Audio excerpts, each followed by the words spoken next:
పట్టుదల ఉంటే దేనినైనా సాధించవచ్చు. శ్రమిస్తే కొండనైనా గెలిచేయవచ్చు. కృషితో ఎంతటి లక్ష్యాన్నైనా చేరుకోవచ్చు.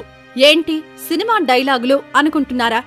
సినిమాలు నిజ జీవితంలోని కొన్ని అంశాలను తీసుకుని చేస్తారు. మరి అలాంటి అంశాలు బయట నిజమైన మనుషులు పాటిస్తున్నారా అంటే 100లో ఒకరిద్దరు మాత్రమే పాటించి సక్సెస్ అవుతున్నారు. అలా 3 సార్లు ఫెయిల్ అయినా కూడా ఆ పట్టు వదలకుండా చదివి తన అనుకున్న లక్ష్యాన్ని ఛేదించింది ఓ మహిళ. ఆమె ఎవరో ఇప్పుడు ఈ వీడియోలో తెలుసుకుందాం. ఆమె పేరు అంబిక. 14 ఏళ్లకే పెళ్లయింది. 18 ఏళ్లకే 2 పిల్లల తల్లి. ఆమె భర్త ఓ కానిస్టేబుల్. దుండిగల్ పోలీస్ స్టేషన్లో పనిచేస్తాడు. 10వ తరగతి కూడా పాస్ కాకుండా ఐపీఎస్ అవుతానని ఎవరైనా అంటే మీరేమంటారు? నవ్వుకుంటారు కదా. తన భార్య మాటలకు ఆ కానిస్టేబుల్ కూడా అలానే నవ్వుకున్నాడు.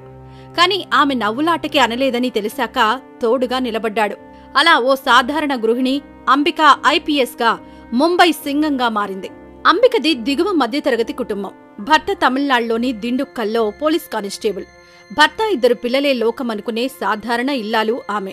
ఓ రోజు ఉదయాన్నే టిఫిన్ కూడా తినకుండా ఆదరాబాదరాగా పరేడ్కని పరుగుపెట్టాడు భర్త. అతను ఎంతసేపటికి రాకపోయేటప్పటికీ 2 పిల్లల్ని వెంటబెట్టుకుని ఆ టిఫిన్ ఇవ్వడానికని వెళ్ళింది.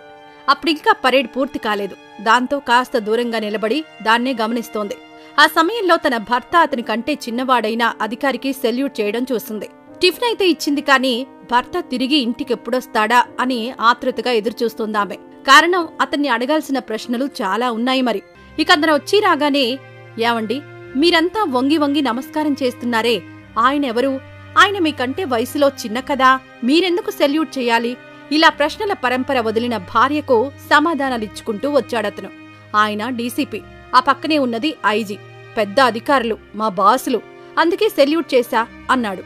అలా అయితే నేను కూడా అంత పెద్ద పోలీస్ అవుతా, నాకు సెల్యూట్ చేస్తారా అంది అంబిక. ఆ మాటలకు అతను నవ్వేసి ఊరుకున్నాడు. అంత పెద్ద అధికారి కావాలంటే సివిల్స్ రాయాలి, ముందు నువ్వు 10వ తరగతి పాస్ అవ్వు, అప్పుడు చూద్దాం అన్నాడు. అవును మరి, అప్పటికి అంబిక 10వ తరగతి కూడా పాస్ కాలేదు. ఎందుకంటే తనకి 14 ఏళ్ల చిన్న వయసులోనే పెళ్లయింది. 18 వచ్చేసరికి 2 పిల్లలు, ఐగాన్, నిహారిక. కుటుంబం, పిల్లలు తప్ప మరో లోకం తెలీదు. ఇప్పుడు వీళ్లని చూసుకుంటూ 10వ తరగతి పాస్ కావడం అంటే కష్టమే. కాని ఇలాంటి కారణాలు చూపించి నా వల్ల కాదు అనుకోలేదు అంబిక. భర్త సహకారం కోరింది. అత్తింటి వాళ్లు సంశయించారు. వాళ్లని ఒప్పించి 10వ తరగతి పరీక్షలు రాసింది. 500కు 477 మార్కులు సాధించింది. అప్పటికి కాస్త నమ్మకం వచ్చింది. ఆ తర్వాత ప్రైవేటుగా BA కట్టి పాస్ అయింది. అన్నీ తమిళ మీడియంలోనే. ఎక్కడికి వెళ్లాలన్నా సిటీ బస్సులోనే వెళ్లేదాన్ని. మేముండే దిండుక్కల్ బస్టాండ్కి దగ్గరగానే కలెక్టర్ బంగ్లా ఉండేది. అక్కడికి అధికారులు కార్లలో వచ్చేవాళ్లు. సైరన్ల హడావుడి, కింది స్థాయి అధికారుల సెల్యూట్లు, నాకు అలాంటి గౌరవాల్ని దక్కించుకోవాలని ఉండేది. అందుకే సివిల్స్ రాయాలనుకున్నా. కాని దిండుక్కల్లో సివిల్స్ కి శిక్షణ ఇచ్చేవాళ్లు లేరు.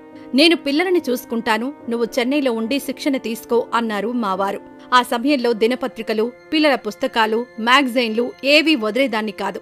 పుస్తకాల పురుగులా చదివేదాన్ని అంటూ తన ప్రిపరేషన్ గురించి చెప్పుకొచ్చింది అంబిక.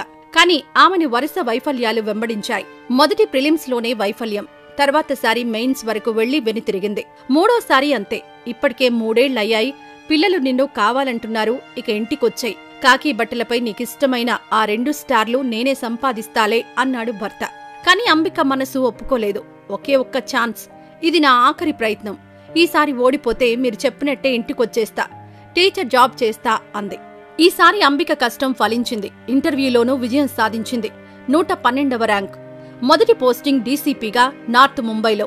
మొదటగా గంగ్నాపూర్ తాలూకాలోని పిల్లల మిస్సింగ్ కేసులు ఛేదించి అందరి ప్రశంసలు అందుకుంది. తర్వాత చైన్ స్నాచింగ్ కేసులు, ఎన్నో క్లిష్టమైన కేసులు ఛేదించి ముంబై సింగం అనిపించుకుంది. ఒకప్పుడు తమిళం మాత్రమే తెలిసిన అంబిక మరాఠాతో ముంబై ప్రజలకు దగ్గరైంది. మహారాష్ట్ర ముఖ్యమంత్రి చేతుల మీదుగా లోకమత్ మహారాష్ట్రియన్ పురస్కారాన్ని, ఆయన ప్రశంసలను అందుకుంది. ఒక గౌరవాన్ని దక్కించుకోవడం కోసం ఓ ఇల్లాలు చేసిన ఈ పోరాటం ప్రతి ఒక్కరికీ స్ఫూర్తిదాయకం. మనలో సాధించాలనే కసి ఉండాలిగాని ఏదైనా చెయ్యొచ్చు. మరి ఈ వీడియోపై మీరేమనుకుంటున్నారో మీ అభిప్రాయాన్ని కామెంట్ రూపంలో తెలియజేయండి. మరిన్ని ఇలాంటి వీడియోస్ కోసం మన ఛానల్ను సబ్స్క్రైబ్ చేసుకోవడం మాత్రం మర్చిపోవద్దు.